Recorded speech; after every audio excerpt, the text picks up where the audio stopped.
வணக்கம் நேயர்களே, இது உங்கள் அபிமான சேனல் இமயம் தொலைக்காட்சி.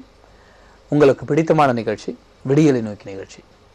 இந்த நிகழ்ச்சி நீங்கள் பார்த்து பயன்பெறும் நிகழ்ச்சி, உங்களுக்கு பலன் தரும் நிகழ்ச்சி.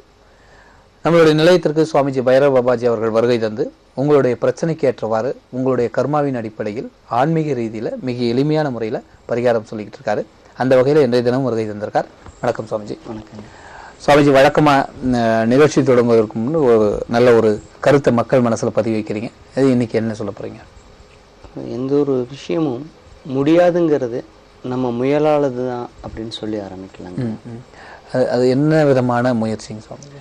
அதாவது ஃபீனிக்ஸ் பறவை கேள்விப்பட்டிருப்பீங்க. ஒன்று விடாமுயற்சி. அது என்னன்னா, ஃபீனிக்ஸ் பறவை கேள்விப்பட்டிருப்பீங்க. அது சூரியனை தொடணுங்கிறதுக்காக விடாமல் பறந்துக்கிட்டே இருக்கும். ஒரு குறிப்பிட்ட தூரத்துக்கு மேலே பறந்தோன்னே தன்னுடைய இறகுகள்லாம் அக்னியால் பாதிக்கப்பட்டு வெந்து கீழே விழுந்துடும். திரும்பவும் அது அந்த விறகுகள் முளைக்கிறதுக்காக காத்திருந்து திரும்பவும் அது சூரியனை நோக்கி பயணப்படும். அந்த மாதிரி ஒரு முயற்சியும் இன்னொரு விஷயம் இருக்கக்கூடாது. அது என்ன அப்படின்னா, ஒரு மன்னரும் மந்திரியும் காட்டில் நடந்து போயிட்டு இருப்பாங்க. அவர் தான் பெரிய மாமன்னர். ஒரு 10 ஊர்களுக்கு உண்டான மாமன்னர். அவர் நடந்து போயிட்டு இருக்கப்ப எதுக்கு ஒரு துறவி வருவாங்க. உடனே மன்னர் வேகமாக அந்த துறவியோட காலில் விழுந்து தான் தலையை அவர் காலில் படுற மாதிரி ஆசீர்வாதம் வாங்குவார். அப்போ கூட வந்துட்டு இருந்த மந்திரி கேட்பாரு, நீங்கள் பல நாடுகளை ராஜாக்களை வென்ற மாமன்னர் நீங்கள், ஆனால் நீங்கள் போய் ஒரு சாதாரண துறவி காலில் விழுகிறீங்களே அப்படின்னு சொல்லி அவர் கேட்குறப்ப மன்னர் அப்போ எதுவும் பேசாமல் வாங்க நாட்டுக்கு போகலான்னு கூட்டிகிட்டு போயிடுவார். ஒரு சில மாதங்களுக்கு அப்புறம் அந்த மந்திரியை மன்னர் கூப்பிட்டு ஒரு ஆட்டோட தலை, ஒரு புலியோட தலை, ஒரு மனிதனோட தலை வேணும்னு சொல்லி கேட்பாரு. உடனே அந்த மந்திரி அதை ரெடி பண்ணிட்டு வருவார். ரெடி பண்ணிட்டு வந்த உடனே இந்தாருங்க மகாராஜா, நீங்கள் கேட்ட 3 தலைகளும் அப்படிம்பாரு. அப்போ அந்த ராஜா என்ன பண்ணுவார், உடனே இதை பூரா விற்று காசாக்கி கொண்டு வா அப்படின்னு சொல்லுவார். உடனே அந்த மந்திரி நாட்டுக்குள்ள அந்த 3 தலைகளையும் எடுத்துட்டு போய் விற்க போறப்ப ஆட்டுத்தலை விற்கணும் அப்படின்னோடனே உடனே அதுக்கு ஒரு பணம் கொடுத்து வாங்கிக்கிட்டாங்க. அடுத்து மன்னர்கிட்ட மனித தலையை மட்டும் திருப்பி கொண்டாந்துடுறாரு. திருப்பி மன்னர் கேட்கிறாரு, ஏன் மனுஷ தலையை மட்டும் நீ திருப்பி கொண்டு வந்துட்ட அப்படின்னு கேட்கிறப்ப அவர் சொல்லுவாரு, ஆட்டுத்தலையை நான் விற்க போனேன், 500 பொன் அப்படின்னு உடனே கொடுத்து வாங்கிட்டாங்க. இந்த புலித்தலையை விற்க போறப்ப இந்த புலித்தலையை வாங்கிக்கிட்டா நான் 500 பொன் தர்றேன்னு சொன்னேன், அதனால வாங்கிக்கிட்டாங்க. 1,00,000 பொன் கொடுத்தாலும் இந்த மனுஷ தலையை மட்டும் யாரும் வாங்க மாட்டேங்கிறாங்க அரசே, அதனால இதை நான் திருப்பி கொண்டு வந்துட்டு என்ன பண்றதுன்னு தெரியல. அப்ப அரசர் சொல்லுவாரு, எல்லாராலையும் உதாசீனப்படுத்தக்கூடிய இந்த தலைக்கு இவ்வளவுதான் மரியாதை, அந்த தலையில அந்த கிரீடம் இருக்கிற வரைக்கும் தான் நான் ராஜா. சோ தான் அப்படிங்கிற அந்த கர்வம் அந்த தலையில இருக்கு. அந்த கர்வம் போய் அந்த கர்வம் இல்லாம எந்த ஒரு முயற்சியும் விடாமுயற்சியா எடுத்துக்கிட்டா அவங்க ஜெயிக்கலாம் அப்படின்னு சொல்லி. நன்றி சுவாமிஜி, நன்றி. நேர்களை நீங்கள் பார்த்து பயன்பெற்றுக் கொண்டிருக்கும் இந்த நிகழ்ச்சி விடியலை நோக்கி நிகழ்ச்சி. நம்மளுடைய சுவாமிஜி பைரவ பாபாஜி அவர்களை நேரில் சந்திக்கணும் விருப்பப்படுறவங்க சென்னையில முகப்பேர் வெஸ்ட்ல டிஏவி கேர்ள்ஸ் ஹைஸ்கூல் இருக்கு. அந்த ஸ்டாப்பிங் வரைக்கும் நேராக உள்ள போனீங்கன்னா 4வது ரைட்டு. அது என்னன்னு பார்த்தீங்கன்னா ஈஸ்வரி நகர் 134 விஜிபி நகர், மன்னிக்கணும், விஜிபி நகர் ஈஸ்வரி இல்லம் நம்பர் 134. இது தவிர ஒவ்வொரு வாரமும் நீங்க சனிக்கிழமை மதுரையில் திருப்பரங்குன்றத்தில் தியாகராஜா இன்ஜினியரிங் காலேஜில் இருக்கிற வாணி விழாவில் சந்திக்கலாம். ஒவ்வொரு வாரமும் ஞாயிற்றுக்கிழமை சேலம் புது பஸ் ஸ்டாண்டுக்கு ஆப்போசிட்ல இருக்கிற வசந்தம் ஹோட்டலில் சந்திக்கலாம். ஒவ்வொரு வாரமும் திங்கட்கிழமை திருச்சியில பொன்மலை சர்வீஸ் ரோட்ல இருக்கிற எவரெஸ்ட் பார்க் ரெசிடென்ஸ் சந்திக்கலாம். இது எங்க இருக்குன்னா டிவிஎஸ் டோல்கேட் பக்கத்துல இருக்கு. எந்த இடத்துல சந்திக்கிறதுனாலும் ஃபோன் பண்ணி பதிவு பண்ணிட்டு போங்க. காலை 10 மணிலிருந்து 3 மணி வரை சந்திக்கலாம். முதல் நேயர் இன்றைய தினத்தின் முதல் நேயர் லைன்ல இருக்காரு. வணக்கம், விடியலை நோக்கி இமயம் தொலைக்காட்சி. யாருங்கிறது பேசுறீங்க? நான் காஞ்சிபுரத்துல இருந்து உமா பேசுறேங்க. சொல்லுங்க மேடம். ஏற்கனவே சுவாமிஜி பாத்திருக்கீங்களா இல்ல பேசிருக்கீங்களா? இல்ல, பார்த்தது இல்லைங்க. டிவில தான் பாத்திருக்கேன், நேர்ல பார்த்தது இல்லைங்க. சரி, என்ன கேட்க போறீங்க கேளுங்கம்மா. எங்க அப்பா அம்மா சாமி, எங்க அப்பா அம்மா சின்ன வயசுல இருந்து பிரிஞ்சிருக்காங்க. நான் சின்ன பிள்ளை இருக்கும்போது. சரிம்மா. அதான் 2 பேரும் காதல் திருமணம் தான் பண்ணிட்டாங்க. சின்ன வயசுல நான் சின்ன பிள்ளை இருக்கும்போது நிறைய சண்டை வந்தது, பிரிஞ்சுட்டாங்க 2 பேரும். இப்ப 18 வருஷம் ஆயிடுச்சுங்க சாமி. சரிம்மா. இப்ப எனக்கு அவங்க 2 பேரும் சேரணும்னு ஆசையா இருக்கு. ஆனா அவங்க 2 பேருமே ஒத்து வர மாட்டேங்கிறாங்க. அவங்க ஆரம்பிச்சுட்டாங்க. எனக்கு 2 தம்பி இருக்காங்க. 2 பேரும் நடக்க முடியாது. நாங்க 3 பேருமே எப்பயுமே அப்பா அம்மாவோட அன்பில் வாழ்ந்துட்டோம். அவங்க 2 பேரும் சேர்ந்து வாழணும் எனக்கு ஆசையா இருக்கு. அது அது அதுக்கு என்ன பண்ணணும்னு சொல்லுங்க. உங்க அப்பா அம்மா என் பேர் பேரு உமா. உங்க அப்பா அம்மா பேர் என்னம்மா? எங்க அப்பா பேரு வெங்கடேசன். வெங்கடேசன். ஆமா வெங்கடேசன். எங்க அம்மா பேரு குப்பு. அம்மா பேரு குப்புங்க. குப்பு. ஆமா. குப்பு லட்சுமியா வெறும் குப்புங்களா? குப்பு. சரிம்மா. திருவண்ணாமலை. அப்பாவும் அம்மாவும் திருவண்ணாமலையில இருக்காங்க. சரிம்மா, நீங்க லைனை கட் பண்ணிட்டு டிவி பார்த்துட்டு இருக்கீங்களாம்மா? டிவி பாருங்கம்மா, அதுல ஒரு பரிகாரம் சொல்றேன், அதை செய்யுங்கம்மா. சரிங்க. இந்த மாதிரி இது வந்து ஒரு பொதுவான பரிகாரம் தான் முல்லை. அதாவது பெற்றவங்க பிரிஞ்சிருக்கிறாங்க, அவங்க வந்து ஒன்று சேரணும். அவங்க வந்து ஒரு இடத்துல அம்மா ஒரு இடத்துல அப்பா ஒரு இடத்துல இருக்கிறாங்க, கருத்து வேறுபாடால் பிரிஞ்சிருந்தாங்க, வேற ஏதாச்சும் பெண் தொடர்பால் பிரிஞ்சிருந்தாங்கன்னா இந்த பரிகாரத்தை பண்ணலாம். இது வந்து பிள்ளைய பண்ணணும். அந்த பெண் குழந்தைகளா இருக்கிறப்ப அந்த குழந்தை வந்து ருதுவாகிருக்கணும், அதாவது ஏஜ் அட்டன் பண்ணதுக்கு அப்புறம் தான் இந்த பரிகாரம் பண்ணணும். பசங்களா இருக்கிறப்ப குறைஞ்சது 21 வயதுக்கு மேல இருக்கிற பசங்க மட்டும் தான் இந்த பரிகாரம் பண்ணா வேலை செய்யும். என்ன அப்படின்னா, கருங்காலி கட்டை, அதாவது நாட்டு மருந்து கடையில கேட்டுக்கேன், கருங்காலி கட்டையில செஞ்ச பொம்மைகள் இருந்தாலும் சரி, கருங்காலி கட்டை கிடைச்சாலும் சரி, 2 கட்டை வாங்கிக்கோங்க. காப்பர் தகுடு 3க்கு 3 சைஸ்ல 2 வாங்கிக்கோங்க. வெள்ளி தகுடு 2 வாங்கிக்கோங்க. இந்த காப்பர் தகடை வந்து ஒரு கட்டையில ஃபர்ஸ்ட் காப்பர் தகடையும் அதுக்கு மேல வெள்ளி தகடையும் சுத்திடுங்க. இன்னொரு கட்டையில ஃபர்ஸ்ட் வெள்ளி தகடையும் அதுக்கு மேல காப்பர் தகடையும் சுத்திட்டு அதை வந்து பட்டு நூல் அல்லது சிகப்பு, நம்ம இடுப்புக்கு கட்டக்கூடிய பட்டு அருணா கயிறு, அப்போ ஒரிஜினல் பட்டுல அது பட்டு நூல்னு சொல்லுவாங்க, சிவப்பு கயிறு, சிவப்பு கயிறால கட்டிட்டு ஓம் சிவய நம அப்படிங்கிறத சாயங்காலம் 6 மணிக்கு மேல 9 மணி வரைக்கும் எங்க பெற்றோர்கள் ஒன்று சேரணும் அப்படின்னு வேண்டிட்டு இந்த மந்திரத்தை சொல்லுங்க. பகல்ல ஓம் மசி வயன அப்படிங்கிற மந்திரத்தை பகல்ல 1 மணி நேரம், அதாவது சூரிய உதயத்துக்கு அப்புறம் மசி வயனையும் சூரிய அஸ்தமனத்துக்கு அப்புறம் ஓம் சிவய நம, இந்த 2 மந்திரத்தையும் மாற்றி மாற்றி தொடர்ந்து 27 நாள் சொல்லிட்டு வந்தீங்கன்னா பிரிஞ்சிருக்கிறவங்க ஒன்று சேருவாங்க. இது ஒரு பொதுவான பரிகாரம். அவங்க ஒன்று சேர்ந்ததுக்கு அப்புறம் இந்த கட்டைகளை 6 அல்லது கடல் இதுல போடலாம். அதாவது நிக்கிற தண்ணியில போடக்கூடாது, ஓடக்கூடிய தண்ணி எதுல வேணாலும் போடலாம். அப்படி போட்டுட்டீங்கன்னா இந்த பரிகாரம் முழுமை அடைஞ்சிடும். அவங்க ஒன்று சேர்ந்ததுக்கு அப்புறம் ஏதாச்சும் ஒரு 3 அம்மன் கோயிலுக்கு போய் 2 பேர்லயே அர்ச்சனை பண்ணிட்டு வந்தீங்கன்னா இது முழுமையடை. நன்றி நன்றி நன்றி சார். நேரில் நீங்கள் பார்த்து பயன்பெற்றுக் கொண்டிருக்கும் இந்த நிகழ்ச்சி விடியலை நோக்கி நிகழ்ச்சி. அடுத்த நேரம் லைன்ல வந்திருக்காங்க, என்னன்னு கேட்டு நம்ம போவோம். வணக்கம், விடியலை நோக்கி இணையம் தொலைக்காட்சி. யார் எங்க பேசுறீங்க? அள்ளி நகரமா?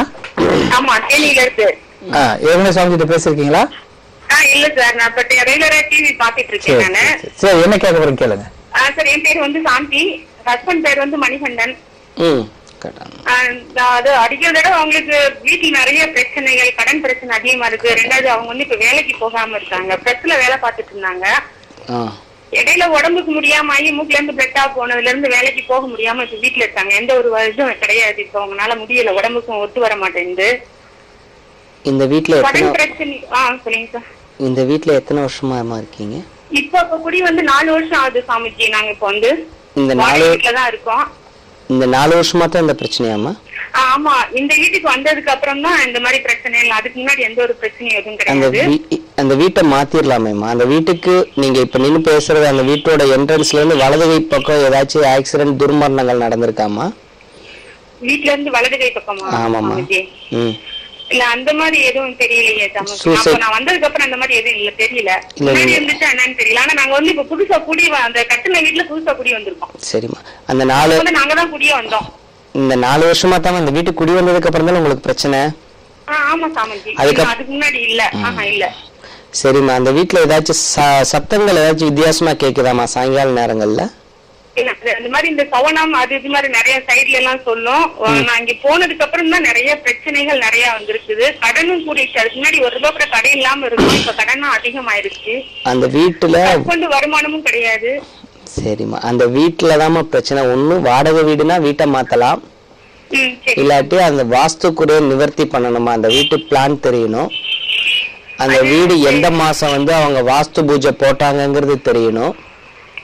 அது தெரியல. ஆவணி மாசம் போட்டுருக்காங்க. அவங்க ஆவணி மாசம் தான் அது பால் காய்ச்சினாங்க. அந்த ஆவணி மாசம் கரெக்டா பால் காய்ச்சி 3ஆம் நாள் நாங்க குடி போயிட்டோம். அது வந்து பால் காய்ச்சறது வந்து வீடு கட்டி முடிச்சதுக்கு அப்புறமா. ஆமா சாமி. நான் கேக்குறது அவங்க வீடு கட்டுறப்ப வந்து வாஸ்து பூஜை போட்டிருப்பாங்க இல்லையா, மண்ணை டச், அது தெரிஞ்சா மட்டும்தான் அந்த வீட்டோட பிரச்சனையை சரி பண்ண முடியும்.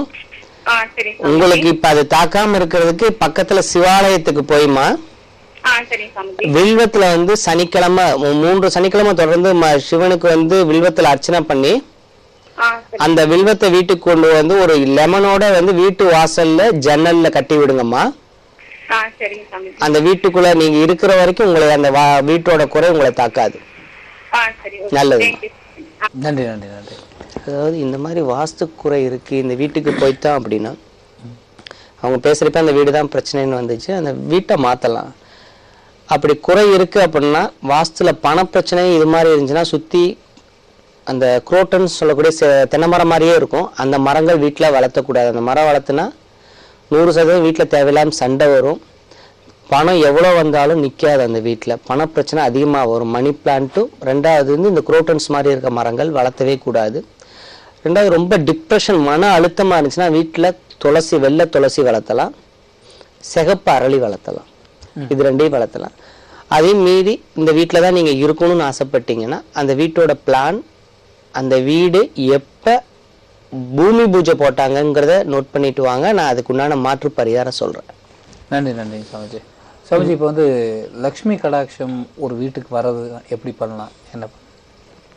அதாவது ஒரு வீட்டுக்கு முதல்ல லட்சுமி கடாட்சம் வரணும் அப்படின்னா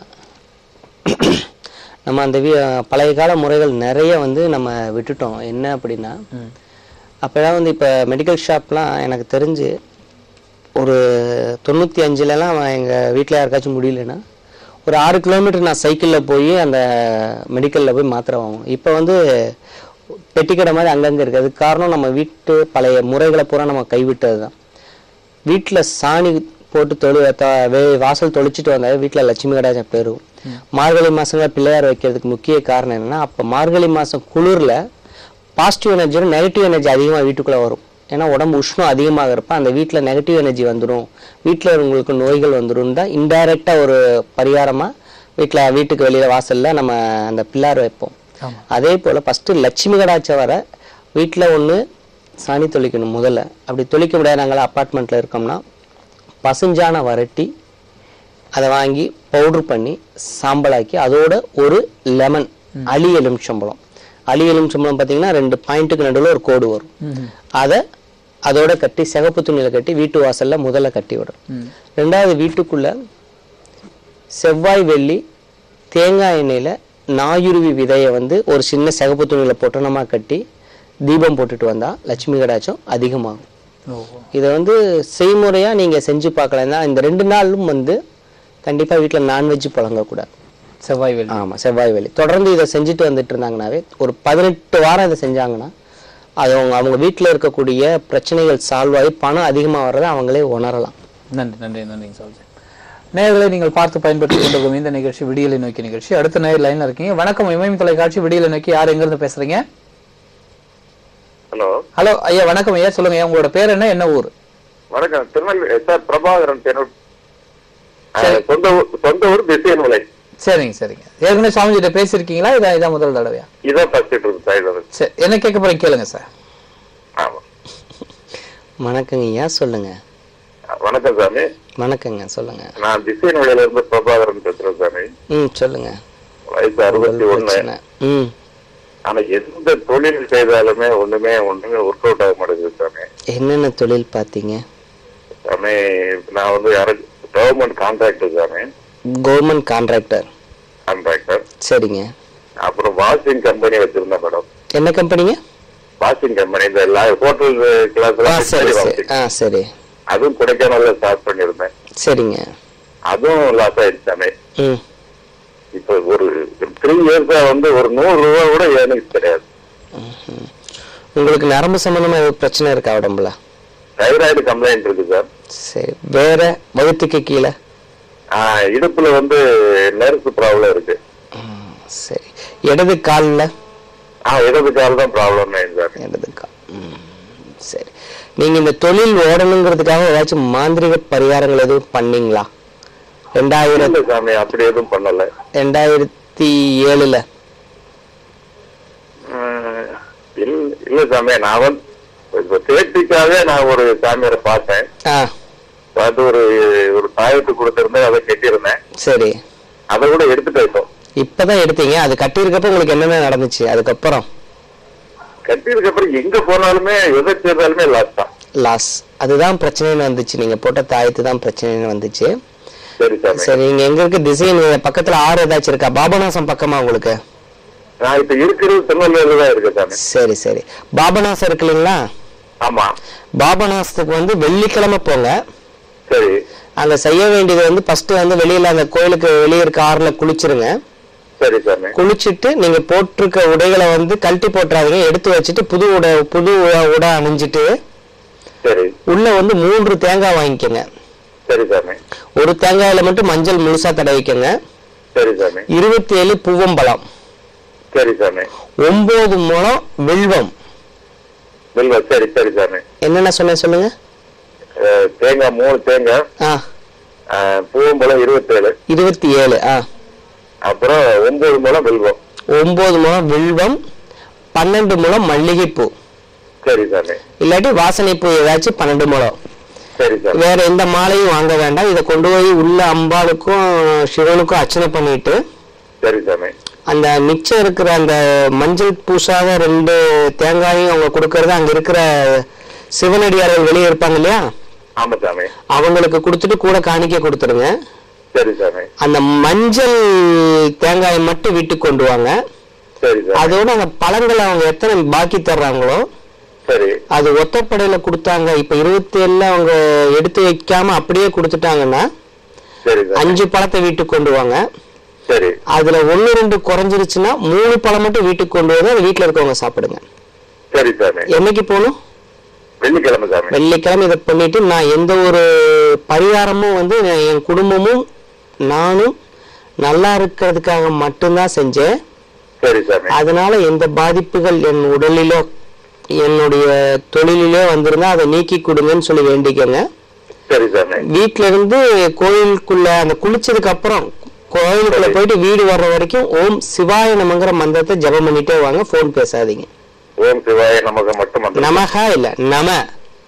சரி சாமி. நமகானா மண்ணுக்குள்ள போயிடும் அந்த மந்திரம். சரி. நமன்னா சமஸ்கிருதத்துல நின்று உங்களுக்கு வேலை செய்யும்.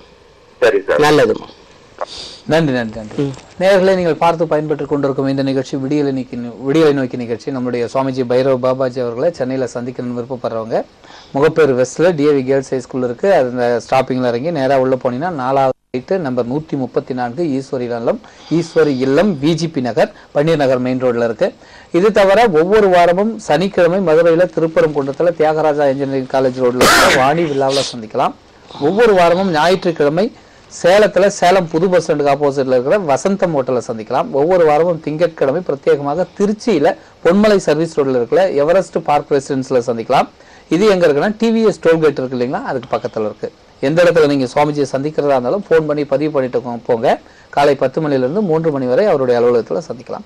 சுவாமிஜி, இப்போ சொன்ன மாதிரி இப்போ லட்சுமி கடாட்சம்ங்கிறது வந்து செவ்வாய் வெள்ளி நீங்க சொன்னீங்க இந்த தேங்காய் எண்ணெயில அந்த ஒரு சிகப்பு ஞாயிறுவி விதையை மட்டும் வாங்க. விதையை பவுடர் பண்ணிக்கிறாங்க இல்ல? பவுடர் பண்ணணும், அப்படியே இருக்கலாம். அதற்கு முன்னாடி வீட்டு வாசல்ல பசுஞ்சாணத்துல அதை பவுடர் பண்ணி இல்ல எரிச்சு பவுடர் பண்ணணும். அப்படியே பவுடர் பண்ணக்கூடாது. காய வச்சு நல்லா பத்த வச்சு சாம்பல் ஆக்கி அதோட ஒரு எலுமிச்சம்பழத்தை சிகப்பு துணியில வீட்டு வாசல்ல கட்டணும். அதுக்கு அப்புறம் வந்து இதை பண்ணணும். இப்போ ஒருத்தர் அதுக்கப்புறம் பேசினார் இல்லையா, இப்ப தாயத்து போட்டனே என் தொழில் எல்லாமே போச்சு. இந்த மாதிரி உங்களுக்கு டிஸ்டர்பன்ஸ் வந்துச்சு போட்டதுக்கு அப்புறம், இல்ல ஒரு தட்டை போய் நாங்க பார்த்தோம், திரும்ப அங்க போனா தான் எங்களுக்கு சரியாகுது, இந்த மாதிரி பிரச்சனை இருந்து அவங்க எந்திரம் வேற தாயத்து இந்த மாதிரி எந்த ஒரு பொருள் கொடுத்துருந்தாலும் உடனே உங்களுக்கு பிடிக்கலன்னு தூக்கி போடக்கூடாது. தூக்கி போட்டிங்கன்னா அதில் இருக்கிறதும் ஒரு விதமான தேவதை, அது உங்களுக்கு பின்னாடி பிரச்சனை. அப்போ என்ன பண்ணணும்னா பசும்பால் கொஞ்சம் வாங்கி அதுக்குள்ளே ஃபஸ்ட்டு அதை போடணும். அது ராசிக்கல்லாக இருக்கலாம், தாயத்தாக இருக்கலாம், அல்லது இது மாதிரி எந்திரங்களாக இருக்கலாம். எதுவாக இருந்தாலும், இல்லை நீங்கள் ரோட்டில் இப்போ புக்குகளில் விட இலவச இணைப்பாக வர எந்திரங்களாக கூட இருக்கலாம். அதை வந்து பசும்பாலில் தான் ஃபஸ்ட்டு போடணும். அதுக்கப்புறம் அதை தூக்கி வெளியே போடணும். அதுக்கப்புறம் என்ன இன்னொன்னு, சாமி படங்களை வந்து என்ன பண்றாங்கன்னா, அது செல்லரிச்சிருச்சு காலண்டர். இப்ப காலண்டர்லயே சாமி படம் வாங்கி வீட்டுல மாட்டுறீங்க, அந்த வருஷம் முடிவு வரைக்கும் அதை கும்பிட்டுட்டு வர்றீங்க தெய்வமா. அந்த வருஷம் முடிஞ்சது அந்த காலண்டரை சாதாரண அட்டையா தூக்கி அங்க போட்டு வர்றீங்க, அது வரைக்கும் அது உங்களுக்கு தெய்வமா இருந்துச்சு. இது பெரிய தவறு. அதுக்கு என்ன பண்ணணும்னா, விபூதி ஃபர்ஸ்ட் அந்த தூக்கி போடுறது படமா இருந்தாலும் சரி, போட்டோவா இருந்தாலும் சரி, அதுக்கு விபூதி முழுசா அதை தடவணும். தடவிட்டு அதுக்கப்புறம் அதை கொண்டு போய் போட்டிங்கன்னா அதனால எந்த ஒரு பாதிப்பும் அவங்க அந்த தூக்கி போடுறவங்களுக்கு வராது. நன்றி நன்றி நன்றி சாமி. அடுத்த நேரம் லைன்ல இருக்காங்க. வணக்கம், விடியலை நோக்கி இமயம் தொலைக்காட்சி. யாருங்கிறது பேசுறீங்க? ஹலோ, நான் நாமக்கல் மாவட்டம் சார். சொல்லுங்கம்மா, உங்களோட பேர்? என் பேர் கவிதாங்க சார், நாமக்கல் மாவட்டத்துல இருந்து பேசுறேன் சார். ஏற்கனவே சுவாமிஜிட்ட பேசிருக்கீங்களா? இல்லைங்க சார், இதை ஃபர்ஸ்ட் முறைங்க. டெய்லி ட்ரை பண்ணுவாங்க, வந்த போதெல்லாம் எனக்கு லைன் கிடைக்கலங்க சார். சரிங்க மேடம், இப்ப பேசுங்க, என்ன கேட்க போறீங்க கேளு. வணக்கம் சாமிஜி. வணக்கம்மா, சொல்லுங்க. சாமிஜி, நான் என்னோட வீட்டுல வச்சிருந்த நகையை காணாங்க சாமிஜி. 2 பவுன் செயின் வச்சிருந்தேங்க. சரிம்மா. அது நான் வச்சிருந்த நகை இப்பதாங்க சாமிஜி 1 மாசம் தான் ஆகுதுங்க. நான் மறந்துட்டு வெளியே போட்ட ஞாபகம் எனக்கு இருக்குங்க. ஊதுபத்தி கவர்ல வச்சு நான் போட்ட ஞாபகம் எனக்கு வந்துருச்சுங்க. நானும் குப்பையெல்லாம் தேடிட்டேங்க. எப்படி போச்சுன்னு தெரியலங்க சாமிஜி. நான் நைட்ல தூங்க முடியல, என்னால சாப்பிட முடியல, ரொம்ப கஷ்டமான ஃபேமிலி. நீங்க தூக்கி போட்டது? நான் போட்ட ஞாபகம் தாங்க சாமி வருது. நீங்க தான் போட்டுட்டீங்கம்மா. சரிங்க. அது குப்பையில போய் அடுத்தவங்க கைக்கும் போயிருச்சுமா. இப்ப என்னமா பண்ணணும்? கிடைக்குமா கிடைக்காதா? லைன் கட் பண்ணுங்கம்மா, நான் உங்களுக்கு பரிகாரம் டிவில சொல்றேன். அதாவது நம்ம வந்து ஒரு பொருள் வேண்டான்னு தூக்கி போட்டுட்டோம், அது இன்னொரு கைக்கு போயிருச்சு, திருப்பி அது கிடைக்கும் அப்படின்னா அது 100% வந்து வாய்ப்பு இல்லாமல். இது அது தொலைந்து போயிருந்தாலோ இல்லை களவு போயிருந்தாலோ கிடைக்க வைக்கிறதுக்கு வாய்ப்பு இருக்குது. ஆனால் உங்கள் கையாலேயே தான் அது வெளியே போயிருக்கு, அதை மீறி அது வேற கைகள் மாறி போயிருச்சு. அது வந்து ஒரு விதமான கர்ம பலன்கள் தான். இந்த மாதிரி அடிக்கடி வீட்டில் திருட்டு, வீட்டில் பணம் தொலைகிறவங்க பைரவருக்கு வந்து விளக்கெண்ணெயில் மிளகு தீபம் போட்டுட்டு வாங்க. சனிக்கிழமைகளில் அந்த வீட்டில் திருட்டு, இந்த மாதிரி பணம் தொலைகிறது, இந்த மாதிரி சம்பவங்கள் நடக்காம வேணா இருக்கும். இந்த பரிகாரம் பண்ணா ஏற்கனவே நடந்ததுக்கு இந்த பரிகாரம் வேலை செய்யாது. நன்றி நன்றிங்க சுவாமிஜி.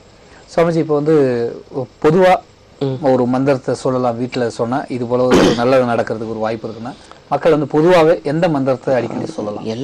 எல்லா மக்களுமே சொல்லக்கூடிய ஒரு மந்திரம் இருக்குங்க. சிவய நம என்றால் அபயம் ஒரு நாள் இல்லை. அதாவது சிவாய நமங்கிறத இரவுலையும் பகல்ல மசிவாயினங்கிற மந்திரத்தையும் சொல்லிட்டு வந்தாங்கன்னா எல்லாருமே சொல்லலாம். என்ன ஆகும் அப்படின்னா, அந்த உடலுக்கு, எந்த ஒரு ஆன்மா இருக்கக்கூடிய உடலுக்குமே முதல்ல எந்த ஒரு நெகட்டிவ் எனர்ஜி அவங்க உடம்புல பாஸ் ஆகாது. இப்ப சிலருக்கு பாத்தீங்கன்னா உடம்பு உள்ளுக்குள்ள ஒரு விதமான நடுக்கம் இருந்துகிட்டே இருக்கும், எதை கண்டாலும் ஒரு பயம் இருக்கும், பதட்டம். இந்த மாதிரி இருக்கிறவங்க இந்த சிவய நமங்கிற ஒரு மந்திரத்தை சொல்லிட்டு வந்தாங்கன்னாவே அவங்களுடைய அந்த நடுக்கம் ஆட்டோமேட்டிக்கா சிவிரிங் எல்லாம் நிக்க ஆரம்பிக்கும். பகல்ல மசிவாயன், இது ரெண்டையும் மாத்தி மாத்தி சொல்லலாம். அதாவது ஆன்மீகத்துக்குள்ள இருக்கணும், சிவ வழிபாட்டிலேயே நான் எப்பயும் இருக்கணும், தெய்வ வழிபாட்டுக்குள்ளேயே இருக்கணுங்கிறவங்க இந்த 2 மந்திரத்தை சொல்லலாம். மற்றபடி லௌகிக வாழ்க்கையில இருக்கிறவங்க வந்து ஓம் சிவாய நமங்கிற மந்திரத்தை எவ்வளவு சொல்றாங்களோ ஒரு 18 நாள் கண்டினியூஸா சொல்லி பார்த்தாவே அவங்களுக்குள்ள இருக்க பதட்டம் போயிடும். முடிவெடுக்க முடியாத நிலைமை, ஏதாவது ஒன்று ஆக்சிலேஷனாவே இருப்பாங்க, சுவிட்ச் ஆகிட்டே இருப்பாங்க. சிலர் பார்த்தீங்கன்னா ஒன்று பேசுவாங்க, அடுத்து ஒன்று பேசுவாங்க, அடுத்து ஒன்று பேசுவோம். அவங்களுக்கும் அது தெரியும். இந்த மாதிரி இருக்கிறவங்களும் இந்த ஓம் சிவாய நமங்கிற மந்திரத்தை சொல்லிக்கிட்டே வந்தாங்கன்னா நல்ல உடம்புக்கு வந்து ஒரு நிம்மதி கிடைக்கும், தேவையில்லாத நெகட்டிவ் எனர்ஜி உடம்புல வராது, ஒரு ஆன்ம பலம் கிடைக்கும். பகல்ல வந்து மசிய வயனன்னு சொல்லுவாங்க. மசி வயன, ஓம் மசி வயன, ஓம் மசி வயனன். இரவுல இருந்து ஓம் சிவாயனம், ஓம் சிவாயனம் இதை சொல்லிட்டு வந்தாங்கன்னாவே ரொம்ப பெரிய மாறுதல்கள் அவங்க லைஃப்ல நடக்கிறத உணரலாம். இப்ப கண்டச்சினி நடக்குது, ஓம் சிவாயனம் சொல்லிட்டு வந்தாவே அந்த சனியோட தாக்கம் நடக்காது. அஷ்டமத்து சினி நடக்குது, ஓம் மசிவாயனம் சொல்லிட்டு வந்தாங்கன்னாவே அவங்களுக்கு அந்த தாக்கங்கள் இருக்கு. சத்ரு தொல்லை, நிறைய சத்ருக்களால் எங்களுக்கு தொல்லை, எங்க போனாலும் சத்ருகள் அதிகமா இருக்காங்க, செய்வன கோளாறால பாதிச்சுக்கிட்டு இருக்கு, எங்க போனாலும் உனக்கு செய்வன இருக்குன்னு சொல்றாங்க. அவங்க ஓம் ஐயும் சிவைய நம நம நம சிவைய அப்படின்னு சொல்லிட்டு வந்தாங்கன்னாவே அந்த சத்ரு தொல்லையிலிருந்து அவங்க வெளியேறலாம். ஆனா இதெல்லாம் ஒவ்வொரு திசையில உட்கார்ந்து சொல்லணும்னு இருக்கு இந்த சத்துரு தொல்லைக்கெல்லாம். இந்த 2 மந்திரங்கள் எப்ப வேணாலும் சொல்லலாம். சுவாமிஜி இப்ப மன்னிக்கணும், ஒரு சின்ன கேள்வி. மசிவயன அப்படிங்கிறது, ஓம் மசிவயனங்கிறது இது ஆக்சுவலா எந்த கடவுளை குறிக்கிறது? இப்ப சிவாயனம் என்பது நம்ம தெரியுது, இது எல்லாமே பஞ்சபூதத்துக்கு உண்டான மந்திரங்கள் தாங்க. சரி சரி சரிங்க. இப்ப நீங்க சொன்ன மாதிரி ஒருத்தர் வந்து கேட்கும்போது ஓம் சிவாய நமக அப்படின்னு சொன்னதுனால நீங்க வேற ஒண்ணு சொன்னீங்க, அதை சொல்லக்கூடாது, அது மண்ணுக்குள்ள போகும். நம அப்படிங்கிறப்ப நம்ம சம்ஸ்கிருதத்தோட அது காற்றோட நின்று நம்மளை வந்து காத்து ரசிக்கும். அப்பவே உடம்புக்குள்ள வரப்ப மணிப்பூர் சக்கரம், சக்தி கொடுக்கக்கூடிய சக்கரத்துக்குள்ள நமஹா அப்படிங்கிறப்ப அது வந்து மண்ணோட கலந்து அந்த மந்திரத்துடைய இது போயிடும். அதனால அந்த அந்த அந்த இதுக்கு மட்டும் நமகாங்காம நம அப்படின்னம்னா அது உடனடியான வேலைகள். நன்றிங்க சுவாமிஜி. இப்ப எல்லாருமே பயன்படுத்துற மாதிரி பாத்தீங்கன்னா பகல்ல வந்து ஓம் மசி வய மையன, மன்னிக்கணும் ஏன்னா எல்லாருமே இதை கொஞ்சம் ஓம் மசி வயன இதை பகல்லையும், இரவுல வந்து ஓம் சிவாய நம, ஓம் சிவய நம, ஓம் சிவய நம அப்படிங்கிறது சொல்லணும். அப்படி சொன்னோம்னா எந்த ஒரு 18 நாள்லயே நல்ல மாற்றங்கள் கிடைக்கும்னு சொல்லியிருக்காரு சுவாமிஜி. செஞ்சு பார்த்துட்டு கூட நீங்க திரும்பி லைன்ல வந்து சொல்லலாம் இதோட ரிசல்ட் எப்படி இருக்கு அப்படிங்கிறது. அதாவது எங்க போனாலும் தடையா இருக்கு, எல்லா பிரச்சனைக்கும் இந்த 2 மந்திரத்தால முடிவு கண்டிப்பா கொடுக்க முடியுங்கிறது ஆணித்தரமான உண்மை. இதை சொல்லி பாருங்க. நன்றி சுவாமிஜி. ஒவ்வொரு விழாக்கால மட்டுமே ஒவ்வொரு பூக்கள் ரொம்ப இதுவா இருக்கும். இப்போ விநாயகருக்கு மட்டும் விநாயகர் சதுர்த்தி அன்னைக்கு வந்து அந்த எருக்கம்பூ மாலை போடுவாங்க. ஆனா மற்ற நாள்ல அதை பயன்படுத்துறது இது ஏன் அப்படிங்கிறத பத்தி பேசணும். ஆனா இன்னைக்கு பேச முடியாத நிகழ்ச்சியோட நிறைவு பகுதிக்கு வந்துட்டோம். நாளை இதை பத்தி தொடங்கும் சுவாமிஜி, உங்களோட அனுமதியோட நிறைவு செய்வோம். நேயர்களை திரும்பவும் விடியலை நோக்கி நிகழ்ச்சியில் சந்திப்போம். நன்றி, வணக்கம்.